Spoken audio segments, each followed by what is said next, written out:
I'm getting a talk show out of this, and I'm going to be. Can't wait.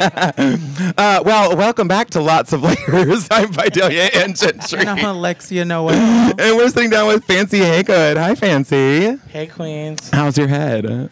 My head's good. I'm not getting emotional talking about tonight and all these interviews. Yeah. Talking about everything that's going on here in Tennessee and, 20 plus states across the nation with anti-drag, anti-trans, anti-healthcare, etc. bills.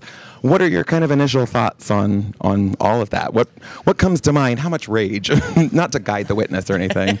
Well, rage, yes, but it's like funny being at an event like this, surrounded by so much queer excellence and queer joy and fabulous queens, and like it's funny to feel like this is all happening because such an oppressive thing is taking place, but it just goes to show that no matter what's happening, you can't stomp out queer joy, and that's what's happening here tonight. Is there's so much love and so much care and so much community here, and that's something they can't ever take away. I mean, it's, just to speak to how many people we've out of the three we've sat down with, like I know you, like I'm going to work Joy's, but the entertainment industry, the music industry, and drag are so intertwined. I think in Nashville, maybe more than any other city I've experienced, and it's really incredible to see it being showcased here tonight. Well, I've said it the first time I went on a national tour. You have a lot of time on your hands, and so me and a lot of friends would go to drag shows all over America, and I would always say the best drag is in Nashville, Tennessee. And maybe I'm biased because I've lived here for so long, but I love drag shows in Nashville. There is something about it being Music City, and there's just, I don't know, the queens just like take it to a different level here, I think. For sure. I think it's a little, well, I don't want to, it's elevated. I was just trying to figure out a non-shady way to say it as well.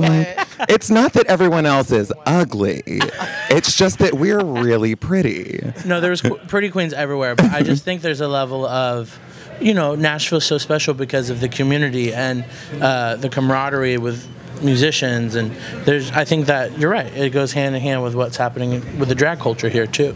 For sure, for sure. Speaking of drag, if you had a drag name, what would it be? Or you probably already have one, huh? I've gone in and out of different things, and I need to start remembering them and putting them in my phone. But my manager, Natalie, her drag name is Miscommunication. Oh, yeah, I do remember that. And so I think I'm gonna go with Mistake Diane. Okay, I like it. God, that's like a before and after. Mistake Diane. Yes. Is Steak Oscar your drag king? Yes. I love it. Do you have any projects coming up? Yeah, I am working on my second album right now, which is really exciting. Yeah. So we're just in the studio being creative and hoping to get a new song out in the next couple months. Nice, nice. Now, how will this differ from Southern Curiosity? Southern Curiosity was my first baby, and it was, I've always said that Nashville and country music sometimes hasn't felt, as a queer artist, hasn't really felt like a party I was invited to. And, Southern Curiosity, we put it out, and I fought so hard on it not being considered country because of the stigma I thought I would face and the fear that has been put into my artistry throughout my whole career. But then you start looking at where my songs are playlisted and who, what artists are wanting to tour with me and who's spinning my songs, and it's all country. So this next album is me fully leaning into that, and I realized I've had a lot of fun at parties I wasn't invited to. So crash the party, why don't you? I'm leaning into country music wholeheartedly, and it's time, it's needed.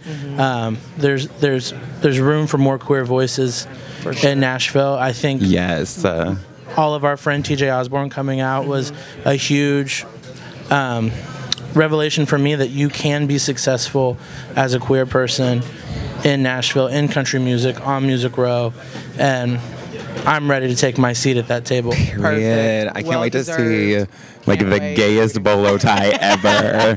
Gayest bolo tie, and just belt buckles. Oh, down. We're gonna go full tilt. Well, you've partied with me at the Opry. Yeah. You know how it goes. Oh yeah, it's a turn up. It's a good. Oh my gosh, yeah, your look that night was so gay. I loved it. It was so good. Yes. Well, thank you so much for sitting down with us. Always a pleasure. Y'all make sure you check out Fancy Hagood everywhere you stream fine music, and look out for his second album coming up this year.